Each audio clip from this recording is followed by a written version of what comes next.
SAP काय आहे, SAP मध्ये मॉड्यूल्स काय आहेत, बरोबर आहे. ह्या गोष्टी आपण पाहिल्या होत्या. आता आपण काय बघणार आहेत, एसएपीचं आर्किटेक्चर काय आहे ते बघूया. एसएपीचं आर्किटेक्चर काय आहे ते आपण बघूया.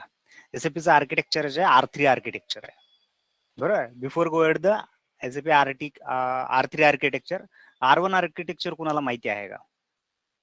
ऑनलाईन मध्ये कुणाला माहिती आहे R1 आर्किटेक्चर काय आहे ते? कधी नाव ऐकलंय? कोणती टेक्नॉलॉजी जी R1 आर्किटेक्चरवर चालते? मेन फ्रेम टेक्नॉलॉजी बद्दल माहिती आहे? मेन फ्रेम टेक्नॉलॉजी आहे, IBM ची एक मेन फ्रेम नावाची एक टेक्नॉलॉजी आहे, बरोबर आहे. ती टेक्नॉलॉजी आहे ती R1 आर्किटेक्चरवर आहे, ज्याचा क्लायंट डेटाबेस हे एकाच सिस्टम मध्ये राहतं, त्याला म्हणतात R1 आर्किटेक्चर. क्लायंट आणि डेटाबेस त्यांचं ऍप्लिकेशन सगळं जे आहे ते एकाच याच्यामध्ये राहतं, एकाच सर्व्हर मध्ये राहते बेसिकली. त्याला काय म्हणतात? R1 आर्किटेक्चर म्हणतात. सो याला काय म्हणतात? R1 आर्किटेक्चर म्हणतात. नाव R2 आर्किटेक्चर काय? R2 आर्किटेक्चरचं एक्झाम्पल ही क्रोमची वेबसाईट जरी घेतली तरी चालेल, किंवा गुगलची वेबसाईट जरी घेतली तरी चालेल. मी काय केलेली आहे, गुगल ही जी पीपीटी जी आहे मी काय केली, गुगलच्या सर्व्हरवर अपलोड केलेली आहे. कुठे? डेटाबेसवर त्यांच्या. आणि जो क्रोम आहे, जो आपण ज्याच्यातून मी आता तुम्हाला दाखवतोय, तो काय आहे? क्लायंट आहे.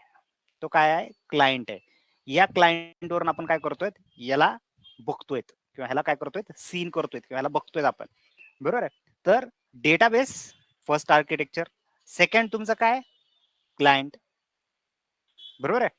आणि एसएपी जे आहे ते R3 आर्किटेक्चर आहे, त्याच्यामध्ये एक ऍप्लिकेशन सर्व्हर नावाची एक ऍडिशनल गोष्ट आलेली आहे. आता बघा, तुम्ही सगळे सेटअप करतात, तुम्ही जे सेटअप करताय GUI ते नथिंग बट हे क्लायंट आहे. एसएपी मधला सगळा डेटा बघायचा आहे, डेटाबेस बघतोय, जे आपण प्रोग्राम सगळे बघतोय, बरोबर आहे. ह्या सगळ्या गोष्टी कशावर असतील? या क्लायंट थ्रू आपण ऍक्सेस करतोय या ऍप्लिकेशन सर्व्हरच्या आणि डेटाबेस मधल्या. इकडून आपण करणार आहेत ऍक्सेस या क्लायंट वरून, आणि त्याला एसएपीच्या लँग्वेज मध्ये काय म्हणलं जातं? GUI, बरोबर आहे. मग तुम्ही जे सगळे प्रोग्राम बनवणार आहेत ते कशावर रन होणार आहेत? या ऍप्लिकेशन सर्व्हरवर प्रोग्राम रन होणार आहेत. आणि बॅकएंडला काय आहे तुमचं? तर डेटाबेस आहे. बॅकएंडला काय? डेटाबेस आहे. आता ज्या वेळेला एसएपी मध्ये तुम्हाला आता बरेच ऍड ऑन ऍडव्हान्टेजेस काय R3 आर्किटेक्चरचा, त्याचं एक सिंपल एक्झाम्पल देतो. फायनान्सचा एखादा रिपोर्ट आहे आणि त्याला आउटपुट यायला 1 ते 2 दिवस लागतात. 1 ते 2 दिवस लागतात. ऍज अ ह्युमन पर्सन 2 दिवस कंटिन्युअस तुम्हाला माऊस हलवणं पॉसिबल आहे का? स्लीप मोडला लॅपटॉप गेला नाही पाहिजे, इंटरनेट कनेक्शन लूज नाही झालं पाहिजे, लाईट नाही गेली पाहिजे, XYZ प्रॉब्लेम्स येऊ शकतात, ज्याच्यामधून तुम्हाला 2 दिवस कंटिन्युअस ह्याला काढणं पॉसिबल नाही ऍज अ ह्युमन पर्सन. मग अशा वेळेला तुम्हाला काय करावं लागेल? तुम्हाला जे आहे तुमचा जो पर्टिक्युलर प्रोग्राम आहे तो ऍप्लिकेशन सर्व्हरवर तुम्ही बॅकग्राऊंडला रन करून द्या. तो कम्युनिकेट करत राहील या डेटाबेस सोबत, आणि तो प्रोग्राम रन होऊन 2 दिवसानंतर तुम्हाला आउटपुट येऊन जाईल. अजून याला क्लिअरिफाय करतो.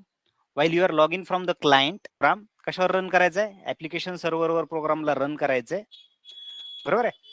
आणि डेटाबेस आणि हे काय करत राहतील? एकमेकांशी कम्युनिकेट करत राहतील. जर समजा ते बॅकग्राऊंडला प्रोग्राम रन असताना याचं कनेक्शन कुठं ब्रेक झालं, क्लायंट पासूनचं ऍप्लिकेशन सर्व्हरचं कनेक्शन जर कुठं ब्रेक झालं, तर याच्यावर काहीही इम्पॅक्ट पडत नाही. तो प्रोग्राम तसाच कंटिन्युअस रन होत राहतो. 2 दिवसानंतर पुन्हा या क्लायंटला लॉग इन करा आणि तुमचा त्याचा रिझल्ट तुम्हाला चेक करता येईल. बॅकग्राऊंडला जे काय रन झाले त्याचा result, what ever it may be the result आहे, तो तुम्हाला याच्यावर बघता येईल. सो हा ऍड ऑन ऍडव्हान्टेजेस आहे R3 आर्किटेक्चरचा. ऑब्व्हियसली ऍडव्हान्टेजेस आहेत तर डिसएडव्हान्टेजेस सुद्धा असणार, आपण त्याच्यामध्ये आता सध्या जायची गरज नाही. ठीक आहे. सो या बेसिसवर जे आहे ते एसएपीचं आर्किटेक्चर चालणार आहे. आता मी सांगितल्याप्रमाणे GUI जे आहे तुम्हाला एसएपी मध्ये सेटअप करायचं, की माझ्याकडे ऑलरेडी ओपन आहे, मला एकदा लॉग ऑफ करतो. सगळं सेटअप झाल्यानंतर तुम्हाला एक अशा प्रकारची स्क्रीन दिसेल. जर कुणाला हे अशा प्रकारची स्क्रीन दिसत नसेल अशी, बरोबर आहे, नवीन सेटअप मध्ये थोडीशी वेगळी स्क्रीन दिसेल, इव्हन लॉग इन केल्यानंतर सुद्धा बरेचसे ऑप्शन वेगवेगळे दिसतील तुम्हाला. सो त्या केसमध्ये इथं 3 डॉट अवेलेबल असतील, त्या 3 डॉटला क्लिक करा. दिसायला 3 रेषा असतील, कुठे 3 डॉट दिसतील किंवा अशा प्रकारचं साइन असेल. बरोबर आहे. इथून तुम्ही ऑप्शन्स मध्ये जायचंय. बरोबर आहे. या ऑप्शन्स मध्ये व्हिज्युअल डिझाइन मध्ये थीम सेटिंग नावाचा ऑप्शन अवेलेबल आहे. अगेन तुमच्या याच्यामध्ये थोडंसं वेगळं दिसू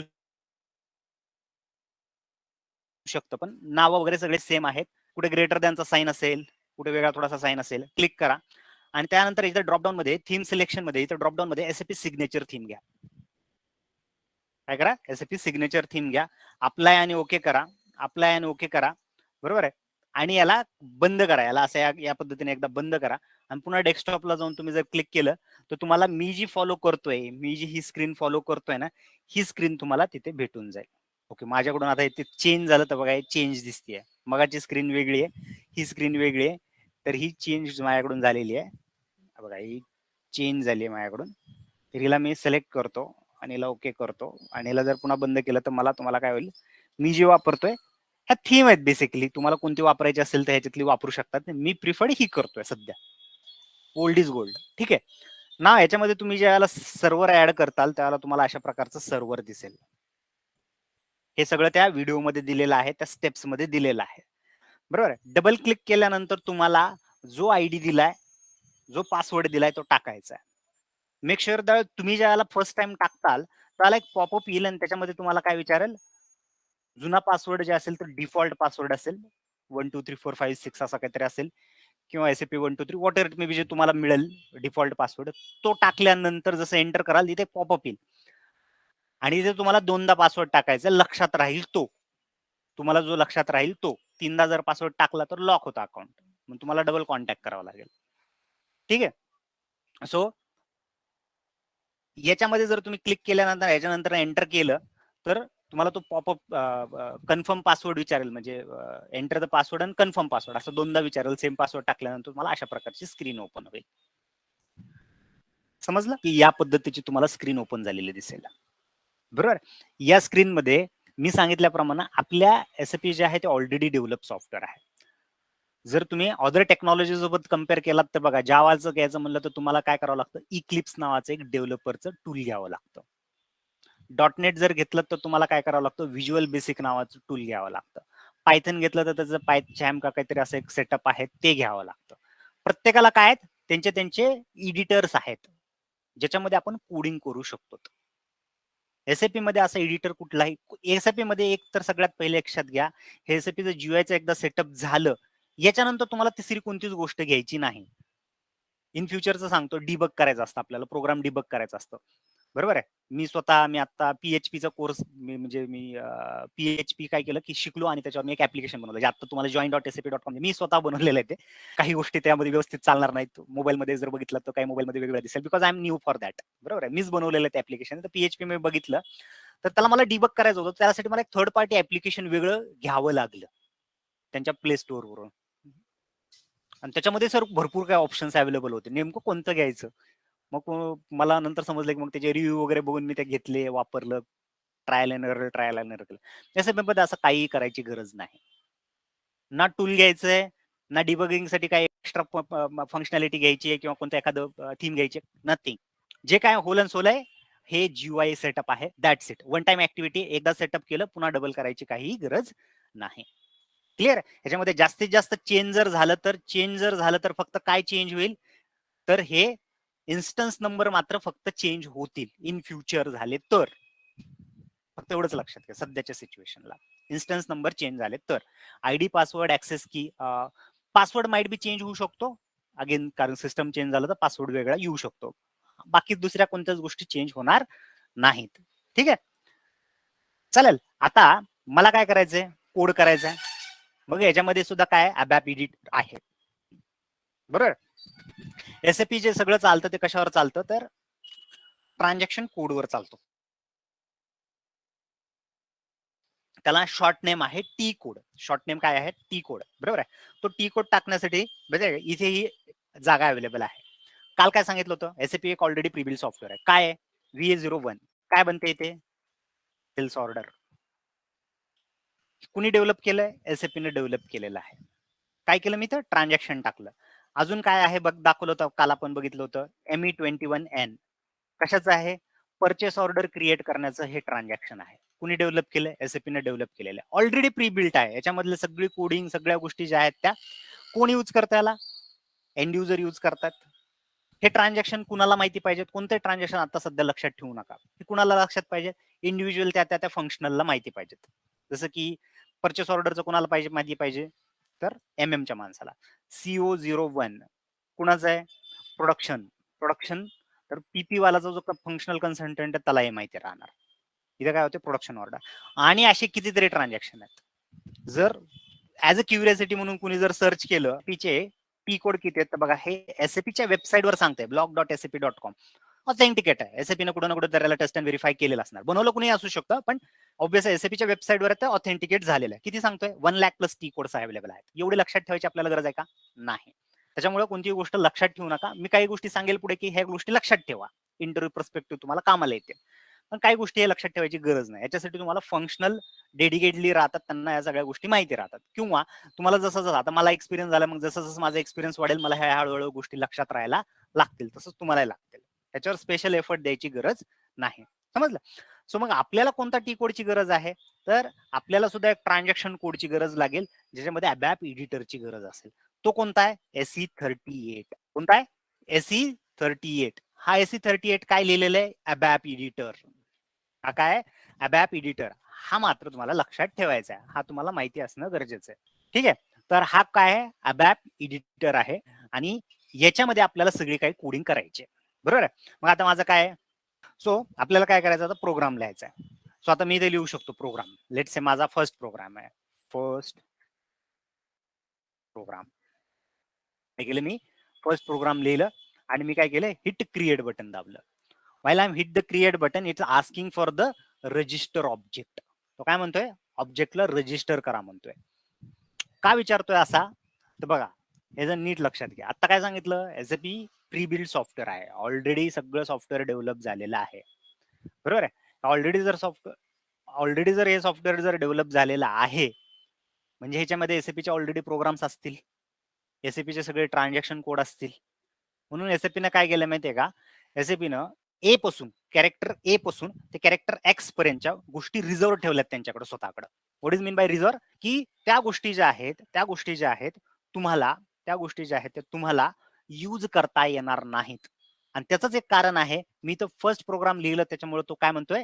ऑब्जेक्ट रजिस्टर करा. कुठे करावा लागतो? तर एसएपीच्या वेबसाईटवर करावा लागतो. अगेन हे करेक्ट नाही. मग काय करायचंय तुम्हाला? तर ए पासून एक्स पर्यंत गेल्यानंतर राहिलं काय? वाय आणि झेड किंवा कोणी झी म्हणते त्याला. वाय आणि झेड पासून तुम्ही तुमचे प्रोग्राम बनवू शकतात. वाय आणि झेड पासून तुम्ही काय करू शकतात? तुमचे प्रोग्राम बनवू शकतात. मग तुम्हाला जर प्रोग्राम बनवायचा असेल तर झेड किंवा तुम्ही म्हणताल सर झेड लिहिलं बघा खाली लिस्ट आली आहे. मग हे पण एसएपीचे प्रोग्राम आहेत का? नाही. हे आपल्या आधीच्या मी क्लासमध्ये बनवलेले किंवा आपल्या इथले कोणी डेव्हलपर जे बनवलेले असतील त्यांनी बनवलेले प्रोग्राम्स आहेत. समजलं? सो झेड मी आपल्या इथून पुढे तुम्हाला रेफर करण्यासाठी प्रोग्राम म्हणून मी याला काहीतरी नाव देतो. त्याचं नाव देतो 1100 आता लिहितो इथे first program. Make sure that मी इथं कुठेही स्पेस दिलेला नाही. मी इथं कुठेही स्पेस दिलेला नाही. अंडरस्कोरचा वापर केला. डॅशचा वापर सुद्धा करू नका. अंडरस्कोरचा वापर करा इन्स्टेड ऑफ स्पेस ऐवजी. 1102 ठेवतोय. तेव्हा सध्या काही दिवसासाठी लक्षात ठेवा. आपला सकाळचा नेमिंग कन्व्हेन्शन वेगळा आहे. हा टाइम नुसार मी बनवलाय. 11:02 आपण हा नेमिंग कन्व्हेन्शन पकडूया. आणि आता फर्स्ट प्रोग्राम देतो आणि आता हिट क्रिएट करतो. आता मात्र पॉपअप आला. आता रजिस्टर ऑब्जेक्ट कीचा तो मगाचा पॉपअप आलाय का? नाही. आणि त्याचं रिझन काय? आपण प्रोग्राम झेड पासून स्टार्ट केलाय. So keep in your mind की तुम्ही सो आता इथून पुढे तुमच्या डोक्यामध्ये एकदम गाठ मारून ठेवून द्या की झेड आणि वाय पासूनचे ऑब्जेक्ट जे आहेत ते काय केलेले आहेत? कस्टम ऑब्जेक्ट्स आहेत. जी की अबॅपरनं डेव्हलप केलेले आहेत. आणि ए पासून एक्स पर्यंतचे ऑब्जेक्ट सगळे अबॅपचे आहेत. मी याला टर्म्स अँड कंडिशन अप्लाय करेल. पुढे गेल्यानंतर काही एक फॉरवर्ड स्लॅशचे ऑब्जेक्ट तुम्हाला मिळू शकतात आणि ते डेव्हलपरनं तुम्हाला डेव्हलप करायची गरज पडू शकते. फक्त एवढंच लक्षात ठेवा. ज्याला मला तुम्ही पॉईंट आउट करताल की नाही सर तुम्ही तर सांगितलं होतं की फक्त एक्स आणि वाय पासूनच बनणारे ऑब्जेक्ट आहेत. मग आता मी बनवतोय ते फॉरवर्ड स्लॅश पासून बनवणारे ऑब्जेक्ट आहेत. त्याच्यासाठी जे टर्म्स अँड कंडिशन अप्लाय आहे. ठीक आहे. का कशासाठी त्याच्यामध्ये आपण आता सध्या जायची गरज नाही. फक्त एवढंच लक्षात ठेवा. आपल्याला एक्स आपलं सॉरी झेड आणि वाय या दोनच याच्यापासून तुम्हाला ऑब्जेक्ट क्रिएट करता येईल आणि हे सगळे इथून पुढचे आपले मोस्ट ऑफ द ऑब्जेक्ट सगळे आपले याच्यानंच क्रिएट होणार. अगेन मी हा मोस्ट वर्ड वापरलाय, अगेन हा डिप्लोमॅटिक वर्ड आहे. इच अँड एव्हरी ऑब्जेक्ट म्हणले का मी नाही. कस्टम ऑब्जेक्ट मध्ये अगेन मी मोस्ट वर्ड वापरलाय कारण काय याच्यामध्ये काही वेगवेगळे प्रकार सुद्धा आहेत. ई पासून सुद्धा स्टार्ट होणारे दिसतील, काही एसएपी एल पासून स्टार्ट होणारे सुद्धा दिसतील पुढे गेल्यानंतर. त्याच्यामुळे हा मोस्ट वर्ड वापरला. So most of the object सगळे काय असतील झेड पासून असेल. आता हा प्रोग्राम आपल्याला क्रिएट करायचा तो झेड पासून क्रिएट होणार. सो हा पॉपअप आला, इथे काय विचारतो टायटल. माझ्या प्रोग्रामचं टायटल काय पाहिजे, बरोबर आहे. मी टायटल देतो दिस दिस इज माय फर्स्ट प्रोग्राम, बरोबर आहे. माझा काय दिस इज माय फर्स्ट प्रोग्राम म्हणून मी लिहिले, बरोबर आहे. इथे ऍट्रिब्यूट्स मध्ये इथे टाईप आहे, याला ड्रॉप डाऊनला मी क्लिक करतो. There is a some few options. तुम्हाला डायरेक्ट माइट बी इथं 1IMF हे दिसणार नाही. त्याच्यासाठी तुम्हाला काय करावं लागेल, अगेन थोडीशी या जीयूआय मध्ये सेटिंग चेंज करावी लागेल. गुगलवर सर्च करा किंवा पुढे काही दिवसानंतर गेल्यानंतर तुम्हाला त्या गोष्टी समजतील, त्याला केलं तरी चालेल. मग तुम्हाला ऑप्शन कोणता घ्यायचा आहे, एक्झिक्युटेबल प्रोग्राम. बाकीचे हे खालचे ऑप्शन जे आहेत काही ऍडव्हान्स कन्सेप्ट आहेत किंवा पुढे जाऊन आपण ह्याच्यातल्या काही गोष्टी आपण बघणार आहे, बरोबर आहे. सध्या फक्त एवढंच लक्षात घे, तुम्हाला एक्झिक्युटेबल प्रोग्रामवर क्लिक करायची. काय केलं, प्रोग्राम नेऊन टाकला, त्याच्यानंतर मी लिहिलं टायटल, त्याच्यानंतर मी लिहिलं एक्झिक्युटेबल प्रोग्राम आणि त्यानंतर मी याला करतो सेव्ह. सेव्ह केल्यानंतर पुन्हा अजून एकदा पॉपअप येईल. हा पॉपअप काय, हा ट्रान्सपोर्ट रिक्वेस्ट साठीचा पॉपअप आहे. ही गोष्ट आपण पुढे शिकणार आहेत, आत्ताच नाहीत बघणार, हिला पुढे बघणार आहेत आपण, बरोबर आहे. सो याला मी आता सध्याच्या सिच्युएशनला लोकल ऑब्जेक्टला करतो. सो तुम्ही 2-3 प्रोग्राम क्रिएट करेपर्यंत तुम्हाला थोडंसं कन्फ्युजन होईल याच्यामध्ये, की पहिल्या पॉपअपला काय करायचं, दुसऱ्या पॉपअपला काय करायचं. पण जसे जसे तुम्ही प्रॅक्टिस करताल तसं तसं ह्या गोष्टी तुम्हाला समजायला लागतील. ठीक आहे. नाव या प्रोग्राममध्ये बघितलं तर इथे रिपोर्ट नाव लिहून येते, जे आपण प्रोग्रामचं बाहेर नाव लिहिलं होतं तेच नाव आलेलं आहे. आणि अगेन इथे रिपोर्ट नाव लिहून आलेलं आहे आणि इथे तुम्हाला काय आलेलं आहे, त्या प्रोग्रामचं नाव आलेलं आहे. आता इथून खाली इथं क्लिक करून तुम्ही इथून खाली तुम्ही तुमची काय पाहिजे ती कोडिंग करू शकतात. इथून पुढे तुम्हाला पाहिजे ती काय करू शकतात, कोडिंग जे आहे ते करू शकतात. आता मला अबॅपची कोडिंग करायची असेल, मला जर अबॅपची कोडिंग करायची असेल तर 4 ते 5 गोष्टींची गरज आहे. मला काय आहे, 4 ते 5 गोष्टींची मिनिमम गरज आहे, बरोबर आहे. सगळ्यात पहिले मला काय लागेल, अबॅपचे कीवर्ड काय असतील, अबॅपचे कीवर्ड, जे की बघा इथे बघितलं असेल तर हा अबॅपचा कीवर्ड आहे रिपोर्ट, जे की ब्ल्यू कलर मध्ये असतील. सेकंड गोष्ट लागेल, ऑब्व्हियसली आपण काय करतोय, लँग्वेज शिकतोय. आपण काय करतोय, लँग्वेज शिकतोय. मग त्यासाठी काय लागतं, व्हेरिएबल्स. प्रोग्राम्स मध्ये काय लागतात, व्हेरिएबल्स. सो सेकंड गोष्ट मला काय लागेल, व्हेरिएबल लागेल. थर्ड गोष्ट काय लागेल मला, त्या व्हेरिएबल्सचे टाईप. थर्ड गोष्ट काय लागेल मला, त्या व्हेरिएबल्सचे टाईप. प्रॅक्टिकली दाखवणार आहे सगळं, डोंट वरी अबाउट दॅट, बरोबर आहे. नंतर काय लागेल, फोर्थ गोष्ट लागेल मला त्याच्यामधला डेटा. कशामधला, त्या व्हेरिएबल मध्ये मला डेटा काय टाकायचा आहे ही गोष्ट मला टाकेल. नेक्स्ट गोष्ट काय करायची मला, operation. Operation means what, plus minus mathematical operation, समजलं. सो काय पहिलं, अबॅप कीवर्ड. सगळ्यात पहिला अबॅपचा कीवर्ड मी तुम्हाला इंट्रोड्यूस करतो तो म्हणजे डेटा. कशासाठी कामाला येतो, व्हेरिएबल डिक्लेअर करण्यासाठी कामाला येतो. तो सगळ्यात पहिला एक कीवर्ड कोणता आहे, डेटा. सेकंड गोष्ट काय होती, व्हेरिएबल. व्हेरिएबल आहे म्हणून त्याला मी नाव देतो व्ही, पुढे नाव देतो वॅर. व्हेरिएबलचा शॉर्ट नेम घेतलाय वॅर, व्हेरिएबल आहे म्हणून व्ही घेतलाय. इथे तुम्ही काहीही नाव देऊ शकतात. मी रेफर करतोय एसएपी स्टँडर्ड. एसएपी न सांगितलेला काय असतं, प्रत्येक गोष्ट कोणती असेल तर त्याला गुड प्रॅक्टिसेस असतात, अवेलेबल असतात. त्या तुम्ही ज्याला कोणत्याही कंपनीमध्ये क्लायंटवर काम करताल त्याला तुम्हाला त्या मिळतील, बऱ्याच जागेवर लिहिलेलं आहे. आता हे व्हॅरी करतं, ती खुर्चीच तशी आहे, ती खाली जाते, दुसरी घ्या नाहीतर मग ऍडजस्ट करत राहा. ठीक आहे. सो ह्या गोष्टी ज्या आहेत तुम्हाला काय करतील, व्हॅरी होत राहतील. Client to client, client to client काय होतील, व्हॅरी होत राहतील, बरोबर आहे. सो जसं जसं तुम्हाला क्लायंट मिळेल त्याप्रमाणे मग हे काही दिवस तुम्हाला थोडंसं ट्रबल होईल, त्यानंतर तुम्हाला समजत राहतो की असं वापरायचं असतं. ठीक आहे ना. हे जे आहे तुम्हाला काय असेल, त्या कंपनीमध्ये काही डॉक्युमेंटेशन बनवून ठेवलेलं असेल, तुमचा मॅनेजर, तुमचा टीम लीड, तुमचा सिनियर कोणी असेल तर सुरुवातीला देतील आणि त्याला फॉलो करायला सांगतील. चालेल. सो पहिला वर्ड कोणता झाला, डेटा. दुसरा काय झाला माझा, व्हेरिएबल. तिसरा अगेन माझा अबॅप कीवर्ड आहे, टाईप. कशासाठी, या व्हेरिएबलचा टाईप काय आहे माझा, लेट्स से मी इथं लिहितो कॅर 20. काय लिहिलं मी, कॅर 20. काय काय बघितलं याच्यामध्ये, अबॅपचे कीवर्ड, ब्लू कलर मधले अबॅपचे कीवर्ड आहेत, एक गोष्ट झाली. दुसरं काय बघितलं, व्हेरिएबल बघितला, तिसरं काय बघितलं, त्या व्हेरिएबलचा टाईप बघितला. वन्स जर तुमचे लाईन कंप्लीट होते त्याला फुल स्टॉप द्या. एसएपी सिंपल मॅथमॅटिक्स आणि सिंपल इंग्लिश वर चालतं. SAP simple mathematics were simple English वर चालतं. कसं ते मी पुढे सांगतो. हे झाला माझा व्हेरिएबल डिक्लेअर. नेक्स्ट गोष्ट काय होती, मला या व्हेरिएबल मध्ये डेटा टाकायचा आहे, बरोबर आहे. त्याच्यासाठी मी कसं लिहितो बघा, v underscore var equals to single quote मध्ये लिहितो वेलकम टू एसएपी. काय लिहिलं मी, वेलकम टू एसएपी. सॅप म्हणायचं नाही, ठीक आहे. Welcome to SAP. आता काय राहिले होते, दोन गोष्टी राहिल्या होत्या. कोणती, पहिली डेटा. सिंगल कोट मध्ये लिहिलेला आहे, हा माझा फिक्स डेटा आहे. सध्याच्या सिच्युएशनला एवढं लक्षात ठेवा, this is my fix data. हा माझा काय फिक्स डेटा आहे. आणि हा फिक्स डेटा मी अर्थमॅटिक ऑपरेशन काय केलेलं आहे, इक्वल्स टू न काय केलेलं आहे, राईट साइड टू लेफ्ट साइडला असाइन केला. मी काय सांगितलं, सिंपल मॅथमॅटिक्स. सिंपल मॅथमॅटिक्स मध्ये फॉर एक्झाम्पल मला एक्स ची व्हॅल्यू काढायची आहे, 1+3 असंच लिहितो आपण, yes or no. Mathematic operation, राईटला जे काय कॅल्क्युलेशन होईल ते लेफ्टला जाईल. सेम वे ना, जी काय राईटला गोष्ट लिहिलेली ती अगेन तुम्हाला इथं जर कॅल्क्युलेशन करून बघायचं असेल तर सेम वे फंडा वापरायचा आहे. काय, हाच एक्स ला डिक्लेअर करा 1+4, एक्स ची व्हॅल्यू काय असेल 5 असेल. सेम वे, ठीक आहे.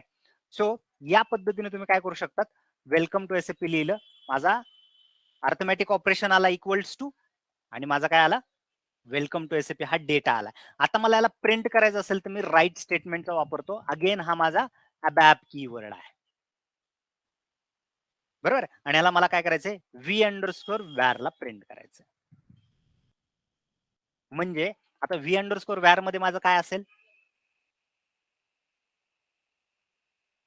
वेलकम टू एसएपी असेल, आणि तो माझा आउटपुटच असेल. आउटपुट घेण्यासाठी काय करावं लागेल, तर तुम्हाला प्रोग्रामला सेव्ह करावं लागेल. त्यानंतर तुमच्या या प्रोग्रामला तुम्हाला कंपाईल करावं लागेल. आपण हे काय शिकतोय, लँग्वेज शिकतोय. ऑब्व्हियसली हे करेक्ट आहे का नाही हे बघण्यासाठी माहिती आहे काय, ते कंपाईल किंवा ह्याला चेक नावाचा वर्ड आहे, बरोबर आहे. कंपाईल किंवा चेक नावाचा, की ही जी अबॅप लँग्वेज लिहितोय, अबॅप लँग्वेज शिकतोय आपण, बरोबर आहे. हिला जर मी कंपाईल केलं तर खाली काय लिहून येतं, no syntax error found in the report. जे आपल्या रिपोर्टचं नाव दिले ते, म्हणजे याच्यामध्ये कसलाही सिंटॅक्स नाही. असेल तर काय ते मी सांगेल तुम्हाला, असेल तर काय काय करायचं तेही सांगेल तुम्हाला, बरोबर. मी कंपाईल केलं, काही एरर आला का नाही. याच्यानंतर तुम्हाला तुमचा प्रोग्राम मस्ट बी ऍक्टिव्हेट पाहिजे. तुमचा प्रोग्राम काय पाहिजे, ऍक्टिव्हेट पाहिजे. तू कुठं समजतं बघा, इथं इनऍक्टिव्ह प्रोग्राम आहे माझा. हा प्रोग्राम तुमचा ऑलवेज ऍक्टिव्ह पाहिजे. ऍक्टिव्ह ब्रॅकेटमध्ये रिझर्व सुद्धा नाही, मस्ट बी ऍक्टिव्हच पाहिजे. कसा करायचा, त्याच्या जस्ट कंपाईलच्या बाजूला नेक्स्ट बटन आहे ऍक्टिव्हचं. असं केल्यानंतर हा पॉपअप येईल या ग्रीन कलरच्या याच्यावर, ओके करा किंवा एंटर बटन दाबलं तरी चालेल. Now your program is unactivated. हा तुमचा प्रोग्राम काय झालेला आहे, ऍक्टिव्हेट झालेला आहे. नाव आता या प्रोग्रामला तुम्ही रन करू शकतात. लॅपटॉप किंवा डेस्कटॉपवरची शॉर्ट की F8 यूज करून करू शकतात, किंवा इथलं हे बटन दाबून तुम्ही हा प्रोग्राम रन करू शकता. आता जसं मी रन करेल बघा, मला आउटपुट येईल. आणि इथं बघा प्रोग्रामचं टायटल टाकलं होतं, आठवतंय, तो टायटल इथं आलेला आहे, रिपीट झालंय ते इथं टायटल. आणि त्याच्यानंतर खाली आले वेलकम टू एसएपी. त्याच्यानंतर काय आलेलं आहे, वेलकम टू एसएपी. या पद्धतीने आपण काय करू शकतो, हा प्रोग्राम बनवू शकतो. याच्यासाठी आपण काय काय बघितलेलं आहे, याच्यासाठी आपण 5 गोष्टींची गरज पडली होती. पहिला अबॅपचे कीवर्ड, दुसरा व्हेरिएबल, तिसरा त्या व्हेरिएबलचे टाईप. हे टाईप वेगवेगळे आहेत, आपण ते पुढच्या क्लासला बघणार आहे. त्याच्यानंतर काय आलं होतं, त्याच्यामधला डेटा. त्याच्यानंतर काय आलं होतं, मॅथमॅटिक अर्थमॅटिकल ऑपरेशन. आणि त्यानंतर आपल्याला याला प्रिंट करून बघितलं होतं. सो हा काय बघितला मी, V var equals to welcome to SAP. मी हा पास करून आउटपुट बघितलाय. काय म्हणलो होतो मी, सिंपल मॅथमॅटिक्स आणि सिंपल इंग्लिशचा यूज होतो. अगेन आता आपण काय करूया, कम्पेअर करूया अदर लँग्वेजेस सोबत. एसएपी मध्ये केस सेन्सिटिव्हचा फरक पडत नाही. डेटाला मात्र केस सेन्सिटिव्हचा फरक पडेल. म्हणजे कुठे, इथे मी डब्ल्यू कॅपिटल लिहिलंय तर तो डब्ल्यू कॅपिटलच होणार. पुढे जर तुम्ही कुठं डेटाला कम्पेअर करायचं म्हणल्यानंतर, जर कम्पेअर करायचं असेल तर डब्ल्यू कॅपिटल असेल तर डब्ल्यू कॅपिटल सोबतच तुम्हाला कम्पेअर करता येईल. डेटाला केस सेन्सिटिव्ह ऑलवेज मॅटर. पण एसएपीचा हा जो मी प्रोग्राम लिहिलाय, याच्यामध्ये जर हा वर्डला जर मी कॅपिटल लिहिलं, there is a no matter. किंवा या व्हेरिएबलच्या या व्हीला मी कॅपिटल लिहिलं, या व्हीला मी काय केलंय, मी कॅपिटल लिहिलं आणि खाली काय लिहिलंय, स्मॉल व्ही व्हॅर लिहिलाय. इथं प्रिंट होताना हा व्हॅरला कॅपिटल केलं, there is no any impact. जर तुम्ही जावा .NET जर मध्ये जर गेलात, व्ही जर कॅपिटल यूज केला तर तो सगळीकडे कॅपिटलच यूज करावा लागतो. समजलं? इथे मात्र तसं नाही. केस सेन्सिटिव्हचा काहीही फरक पडत नाही. तुम्हाला जे आहे काय करावं लागतं, तुमच्या व्ही व्हॅर जर कॅपिटल असेल, व्ही जर तुम्ही कुठल्याही याच्यामध्ये जरी घेतलात तरी याच्यावर काहीही परिणाम होत नाही. बघा, कंपाईल करतो, there is no impact. Activate करतो, देर इज नो इम्पॅक्ट. पहिली गोष्ट झाली, केस सेन्सिटिव्ह काही मॅटर करत नाही. सेकंड गोष्ट, प्रत्येक वाक्य सेंटेन्स जे आहे ते फुल स्टॉप न कम्प्लीट होतं. काय केलं मी, लाईन नंबर 3 ला बघा, डेटा लिहिलं आणि लास्टला मी फुल स्टॉप दिलाय, लास्टला मी फुल स्टॉप दिलाय, लास्टला मी फुल स्टॉप दिलाय. मीन्स व्हॉट, एसएपी काय करतो, रिकॉग्नाइज करतो वाईल कंपाइलिंग तुम्ही करताना हा सेंटेन्स इथं सुरू झालाय आणि इथे संपलाय. तुम्ही म्हणताल मला जर 2 लाईन मध्ये लिहिलं तर देर इज नो इम्पॅक्ट. जर समजा मला डेटा ह्याला 2 लाईन मध्ये असं लिहिलं, माझा हा सेंटेन्स कुठे सुरू झालाय, इथे सुरू झालाय आणि इथे संपलाय. कंपाईल जर कराल तर त्याला there is no any problem. तो अगेन रिकॉग्नाइज काय करेल, हा सेंटेन्स इथं सुरू झालाय, फुल स्टॉप आलाय म्हणजे हा एक सेंटेन्स आहे. सो सेकंड काय आहे की माझ्या एसएपी मध्ये फुल स्टॉप न काय होतो, माझा सेंटेन्स कंप्लीट होतो. बरोबर आहे. क्वामाचा यूज कसा करायचा मी पुढे सांगेल, सिंपल इंग्लिश आहे. पण तुम्ही 2 लाईनला लिहा, 3 लाईनला द्या, there is no any problem. मी एसएपीचं स्टँडर्ड वापरेल, एसएपीचं स्टँडर्ड रिकमेंडेड करेल. बरोबर आहे. या पद्धतीने तुम्ही एका लाईन मध्ये तुम्ही काय करू शकता, याला डिक्लेअर करू शकतात. बरोबर आहे. थर्ड गोष्ट, सिंपल मॅथमॅटिक्सचं सांगितलं की अर्थमॅटिक ऑपरेशन नुसार तुम्ही याला काय करू शकतात, सिंपल मॅथमॅटिक्स नुसार तुम्हाला लिहू शकतात. थर्ड गोष्ट, याच्यामध्ये एरर हँडलिंग खूप सोपी आहे. Now if your in the new तुम्ही काय करू शकतात, तुम्ही माइट बी फुल स्टॉप विसरू शकतात. नवीन असताना तुम्ही काय फुल स्टॉप विसरू शकतात. इथे बघा मी प्रत्येक जागेवर कुठं कुठं लिहायचं आहे तिथे इथंच बघा स्पेस दिलेला आहे, इथं स्पेस दिलेला आहे. हे माइट बी तुम्ही माहिती आहे का गडबड करू शकतात, इथे तुम्ही प्रॉब्लेम येऊ शकतात तुम्हाला.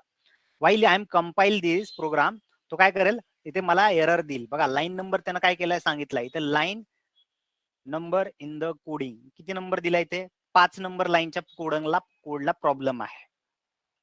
काय प्रॉब्लेम आहे ते सुद्धा दिलाय, full stop except after the welcome to SAP. Welcome to SAP नंतर तुम्हाला फुल स्टॉप द्यायचा असं त्या सांगतोय.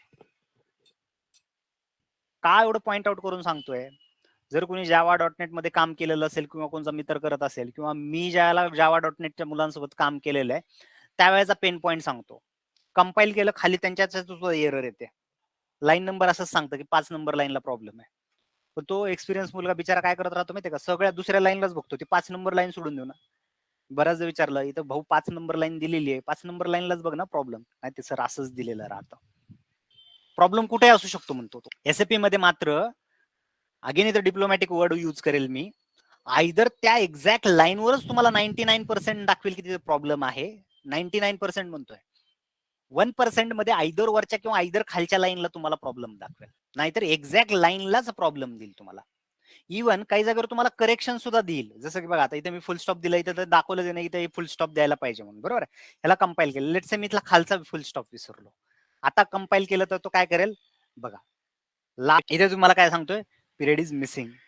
बरोबर आहे. तुम्हाला इथे फुल स्टॉप, ओके, वरच्या सेंटेन्सला त्यानं करेक्शन सुद्धा दिलं होतं. वरच्या सेंटेन्सला जर तुम्ही बघितलं असताल ना, इथे करेक्शन सुद्धा दिलं होतं. बघा लाईन नंबर 5 ला प्रॉब्लेम आहे, इथे जर बघितलं तर बघा इथं करेक्शन प्रपोजल दिलेला आहे, तो करेक्शन प्रपोजल सुद्धा देतो. मग ह्या करेक्शन प्रपोजलला जर क्लिक केलं तर बघा ऑटोमॅटिकली काय करतो, कंप्लीट करतो. किंवा इथं तुम्हाला चुकून तुम्ही काय केलं, फक्त व्हॅरच वर्ड घेतला, फक्त व्हॅर वर्ड घेतला. बरोबर आहे. आणि आता कंपाईल केलं तर तो अगेन तुम्हाला बघा इथं सजेशन दिले, बघा सांगतोय सुद्धा the field where is unknown, ती नाहीच. रिझन इज काय, आपण त्याला डिक्लेअर करताना काय केलेलं आहे, व्ही व्हॅर केलेलं आहे, नाही तर विसरलाय तुमचं. काय म्हणतो, V where is unknown but there is a similar field name is, okay इथं काहीतरी वेगळंच नाव देतो, व्हॅरी व्हॅरी काहीतरी असं नाव द्यायला त्याने. इथं करेक्शन प्रपोजलला सुद्धा तो व्हॅरीज घेईल, बघा इथे व्हॅरीज घेतला, गडबड झाली इथं मात्र. तर अगेन याच्यात अॅक्युरेसी 100% नाहीये, पण तुम्हाला इथं करेक्शन प्रपोजल सुद्धा दिले जातील. आता पुन्हा डबल याला जर कंपाईल केलं तर पुन्हा आणखीन काय करेल? ओके. आता हा व्हॅरिया आहे ना, हा एक अबॅप फील्ड आहे, त्याच्यामुळे त्यानं काय केलं, याला त्यानं घेतलं, कन्सिडर केलं. हा व्हेरिएबलचा एक अबॅप कीवर्ड आहे, त्यामुळे हा व्हेरिएबल त्याने ऍक्सेप्ट केला. ह्याच्यामुळे असं जर केलं, लेट्स से हे व्हॅरीज ठेवलं, याच्यामुळे काय होईल, आपल्याला डिझायर रिझल्ट येणार नाही. बघा, आपला जो डिझायर रिझल्ट आहे ना, तो येणार नाही. प्रॉब्लेम येणार नाही, पण डिझायर रिझल्ट येणार नाही. मग तुम्हाला इथं काय पाहिजे, व्ही व्हॅरच पाहिजे. व्ही व्हॅरीचं जे आहे तो काय, एक स्टँडर्ड व्हेरिएबल आहे, पुढे दाखवेल स्पेस व्हॅरी, अबॅप ट्रू, अबॅप फॉल्स, असे काही व्हेरिएबल्स आहेत, त्यांना डिक्लेअर करायची गरज नाही. उद्याच्या क्लासमध्ये सांगेल ते. समजलं? सो या पद्धतीने तुम्ही काय करू शकतात, सिंपल याच्यामध्ये तुम्हाला एरर हँडलिंग सुद्धा अवेलेबल आहे. बरं, यांची एक कम्युनिटी आहे, एसएपीची खूप मोठी कम्युनिटी आहे, बरोबर. म्हणजे काय, मग जसं दाखवलं होतं तुम्हाला, blog.sap.com ही कम्युनिटी आहे. एसएपीचे काय वेबसाईट्स आहेत. So you can refer the SAP website only. तुम्हाला फक्त एसएपीच्या वेबसाईटला रेफर करायचं. आन्सर .sap.com आहे, help.sap.com आहे, बरोबर आहे. पहिले एक scn.sap.com होतं, त्याला आता कन्वर्ट त्यांनी क्वेश्चन किंवा answer.sap.com केलेलं आहे. आणि त्याच वेबसाईटला तुम्ही रेफर जर केलं तरी भरपूर आहे. There is a very huge community आहे. फक्त तुम्हाला इथं पुढे काय करायचं, आयदर एसएपी किंवा पुढे जाऊन एसएपी अबॅप हा एवढाच वर्ड पुढे लिहायचा आणि तुम्हाला whatever it may be query जे आहे तुम्ही इथं तुम्ही रेज करू शकता. Whatever it may be तुम्हाला काही एरर येत आहेत त्यात तुम्ही याच्यात फाइंड करू शकता. तुम्हाला व्यवस्थित वाचणं आहे, त्याला ट्रायल अँड एरर करणं आहे. समजलं? सो या पद्धतीने तुम्ही काय करू शकता, हा छोटासा प्रोग्राम डेव्हलप करू शकता. चला, ऍज अ क्युरियोसिटी कुणाला हा प्रश्न पडला नाही का, 20 इथं काय लिहिलंय? काही काही जणांचा ऑब्विस आधी ह्याच्या आधीचा थोडाफार क्लास झालेला आहे, पण जे कोणी न्यू आहेत, what is mean by 20? Anyone guess? जर मी याला इथं 10 दिलं तर काय एरर येईल? कमी प्रिंट होईल ते, वेलकम टू.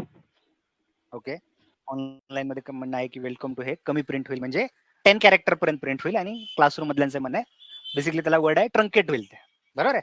लेट्स सी, बघूया होतं का. ऍक्टिव्हेट करतो मी. आता कंपाईल केलं नाही, ठीक आहे, मला माहिती आहे याच्यात एरर नाही म्हणून. तुम्ही नवीन आहेत तर हा प्रत्येक वेळेस ऍक्टिव्हेट करावं लागेल. Yes, this is very valid point. each and every time you must be an activate your program. काही चेंज केला तर must be your activate your program. Activate न करता रन केला तर तुम्हाला कधी कधी माहिती आहे का, आन्सर बरोबर दिसेल, पण तो रन करायला अननेसेसरी वेळ घेईल जास्त. सेकंड, पुन्हा पुढे जाऊन माहिती आहे का, बफर मधला व्हॅल्यू दाखवत राहील आणि बऱ्याचदा चुकीचं तुम्हाला प्रिडिक्ट करेल किंवा चुकीच्या व्हॅल्यू दाखवायला सुरुवात करेल. So recommendation is always your program must be an activate. समजलं ना? मी याला एक्झिक्यूट करतो. एक्झिक्यूट केल्यानंतर बघा काय झालं. आता इन्क्लुडिंग स्पेस हा घेतो. काय केलं त्यानं, सुरुवातीचे 10 कॅरेक्टर फक्त प्रिंट केलेले आहेत. ट्रंकेट होत होते म्हणून मी इथं काय केलं, थोडेसे जास्त कॅरेक्टर वापरलेत. मी 20 कॅरेक्टर वापरलेले आहेत. मग ह्याचं तुमचं काही जणांचं म्हणणं असेल, मी डायरेक्ट 100 लिहिलं तर चालेल का? चालेल, there is no any problem. 1000 लिहिलं तर चालेल का? चालेल. त्याचे लिमिटेशन्स काय आहेत का? येस, ऑब्व्हियसली प्रत्येक प्रत्येक याला काय आहेत, लिमिटेशन्स आहेत. ते तुम्हाला बुक दिलं जाईल, त्या बुकमध्ये समजून जातील ते कुठे वाचलं तर.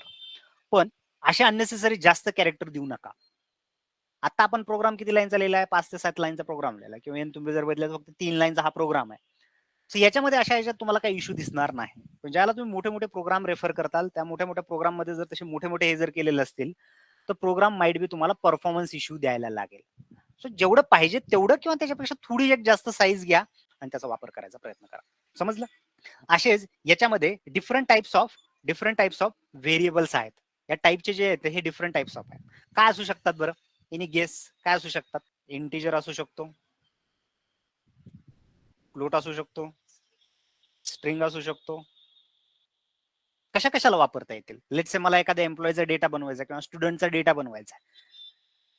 सो कोणती गोष्ट कशासाठी वापरलं जाईल? कॅरेक्टर कशासाठी वापरलं जाईल? नावासाठी कॅरेक्टर वापरला जाईल. इंटिजर कशासाठी वापरलं जाईल? एज साठी इंटिजर वापरला जाईल. करेक्ट आहे की नाही? अजून काय वापरलं? मार्क्स साठी वापरला जाईल. काय वापरलं जाईल? पॅकेट वापरलं जाईल. का पर्सेंटेज मध्ये मार्क्स असू शकतात, 69.62 समथिंग. फ्लोट वापरला जाऊ शकतं. एसएपी मध्ये फ्लोट थोडा वेगळ्या पद्धतीने वापरला जातो. अजून काय असू शकतं? स्ट्रिंग वापरला जाईल ऍड्रेससाठी. का? ऍड्रेस मोठे मोठे ऍड्रेस असू शकतात. हे सगळे काय टाईप आहेत काय नाही ते आपण उद्याच्या क्लासमध्ये बघूया. उद्या सेम क्लास आपण 11 वाजता, मी एक्सटेंड केलेली लिंक आहे, ठीक आहे. सो या क्लासमध्ये आपण त्याला काय करूया, पुढच्या ह्याच्यातल्या ह्या लिंक बघूया.